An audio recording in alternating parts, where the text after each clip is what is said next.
This is Stephen Greer with the Healthcare Channel. We're here today for one of the first interviews ever with the new Executive Director of the PCORI or PCORI, Dr. Joe Selby. You're from the Kaiser Permanente group, and could you tell us a little bit more in detail about yourself, please?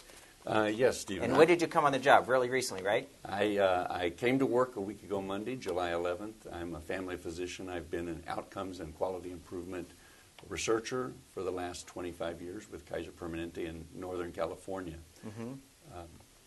Great. And so for those who don't know, it's the ACA law, or what some call Obamacare, created, as among many things, the PCORI. What does that stand for, and what's the goal of this entity?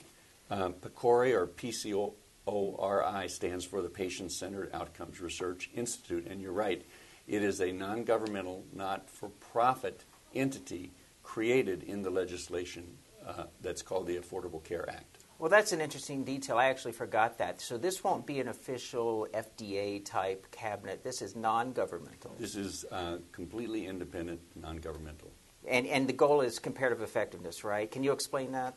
The goal is patient-centered outcomes research. It has a core, we believe, that includes comparative effectiveness, because we believe that comparative effectiveness research provides the kind of information that patients and their physicians and caregivers need. But the goal of PCORI is to engage patients in identifying the research questions that are most important to them as they make critical healthcare decisions. We aim to fund and support and then disseminate research and information from research that assists patients in making the decisions they're what I'm hearing about. Already is a distinction, real patients. AHRQ and other places work on meta-analyses and already conducted research and MPH-type work. Do you think you'll be doing real prospective trials or registries with real patients, or will this be more of like the AHRQ? Do you know yet? We most certainly will be funding research that engages patients. Mm-hmm. I hasten to add that AHRQ also does a lot of research that engages patients. Patient registries are a very interesting notion because they capture the real-world clinical experiences of patients in large numbers, and it takes large numbers. So patient registries are a part of the work that AHRQ supports, and I expect we'll be engaged in supporting and conducting research in registries as part of our work. We may also, it's likely that we will fund some randomized trials as well. Okay. We'll talk more about that later on in the interview. But let's get to some logistics here. So there's two different panels. One is the methodology. Mention that, please, the two different major groups of doctors you're going to be establishing. Well, first of all, there's a 21-person board of governors, mm-hmm. and it's comprised of all elements of the healthcare scene. Patients' caregivers are represented, physicians, hospitals, health plans, employers, and the research community and the government are all represented on the governing board. Are those are filled, right? That's filled. They've been filled since November of 2010. Is there a person in charge? There is a chair and a co-chair. The chair is Dr. Gene Washington from UCLA, right. And the co-chair. He's the dean of UCLA? He is the dean of the School of Medicine at UCLA. Mm-hmm. And the other person? And the co-chair is Mr. Steve Lipstein, who is the CEO of BJC Hospital Corporation in St. Louis. And then there's a methodology panel. What is that? Yeah, it's important to note that the legislation also specified a methodology committee, which is composed of 16 national experts in various aspects of comparative effectiveness and patient-centered outcomes research. And they advised the governing board, and they advised me as the executive director and my staff on the appropriate methodology for conducting this research. And name some official. Is that fully staffed yet? That's fully staffed. They were named in February. They've been meeting aggressively. They have a deliverable, which is a methodology report to the nation that will be opened, that will be presented in May and open for public input at that time. And you've only been recently named, and what is your role? You are the director of everything, overseeing both of those agencies? I'm the executive director, so I will build the staff that supports the board and supports the methodology committee. Okay. And essentially conducts the work of PCORI. Does the board report to you, or do you report to the board? I report to the board. Okay. And very good. This is very interesting because you're so new. Not many people. This is a new law being made as we speak, and a new agency being. So we mentioned. I was going to ask you what stages we are. We've gone over that. Now let's talk about funding. Now a lot of politics going into the 2012 election. Some candidates have made it their platform to completely repeal the ACA and so forth. How's the funding going right now? Has Congress appropriated it so far in the stages, or has it been withheld? How's the funding going? The funding is appropriated in the legislation, and it's appropriated through 2019. Oh, okay. So this was done because it was appreciated.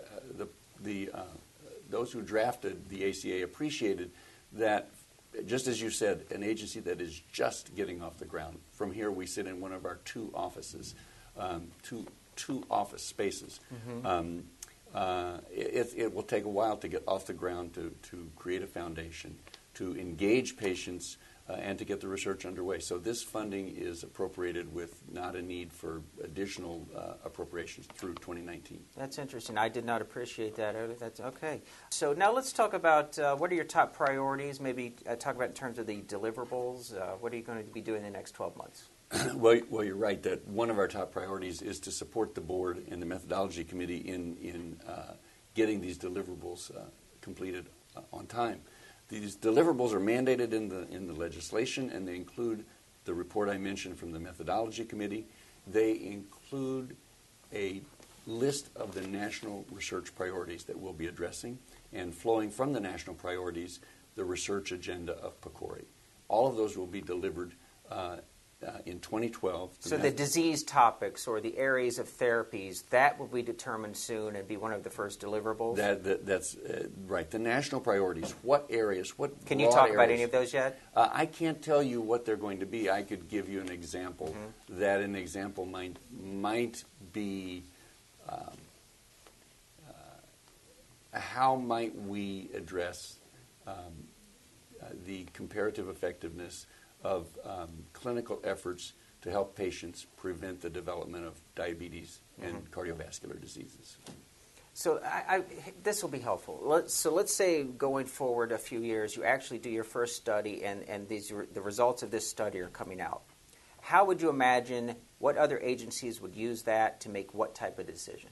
So the IPAB, the other aspect created by the ACA, the Independent Payment Advisory Board for Medicare, would they be using your research, or how would you imagine who's going to be using your research? Our research is targeted to patients and to physicians. Okay.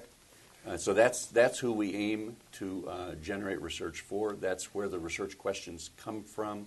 Our reports, actually, interestingly, in the legislation, the nature of our reports is prescribed. So it has to be a report delivered in understandable language that is understandable to patients, to clinicians. It has to include, in addition to the basic findings, it has to include every bit of attention that was paid to possible treatment differences between patient subgroups. So that's an important part of comparative effectiveness, that treatments may work well for one group of patients and not for another. So that will be an important part of PCORI research, and it will be included, summarized in the report. In addition, every report will have to specify the limitations as we see them of the research and the next steps. That research will join research produced by NIH, produced by AHRQ, produced by industry, produced by other sources, and what all will that keep will be this considered. from being shelved, like MedPAC recommendations, and just going into the Library of Congress and knowing about it? How will you make sure this gets disseminated to real doctors and patients? Are you going to use a new media TV platform like the Healthcare Channel to be self-serving, or will you give newsletters to doctors? How would you envision, it's probably too soon to even talk about this, because the FDA, for example, will come out with a new drug warning, and not many people know about it, or even the actual label indications of a new drug, the actual practicing doctor doesn't know about it. So how are you going to get this information out there? Well, two ways, and this actually gives me an opportunity to step back and say that our second major goal in this first year is to establish those relationships with patients and patient groups, patient organizations, with physicians, physician groups, physician organizations, so that our research actually comes from those groups, is requested by, is perceived to be valuable by those. So I think one way that we make our But doctors research, don't like to listen. They get so much thrown at them. How are you going to make them pay attention? We'll make certain, first of all, that that the research we conduct is blessed by doctors going in. Secondly, if we follow the principles of comparative effectiveness research, my hypothesis is that the research is more immediately relevant. There are a number of examples of studies that have been picked up and that have changed practice quickly because they ask genuinely pragmatic or practical questions. Mm-hmm. That's what we aim to do. The third way, you're absolutely right, we've got to find new and better ways to disseminate information. And I think we'll use every medium, including your channel, to get the word out. Again, though, I think we'll rely on our relationships with providers and patients to find the best ways to get that information out. Well, that's great. That's a wonderful overview. Is there anything else you'd like to say or before we wrap it up? No, I'd just like to say that PCORI, and speaking on behalf of PCORI and its board, we genuinely appreciate the widespread support that has been expressed for us by the patient community, by the provider community, the research community. There just seems to be a sense that this kind of research is needed and will be welcome. So well, great. I'm optimistic and very excited. Well, great. Thanks. Good luck. Good. Thanks.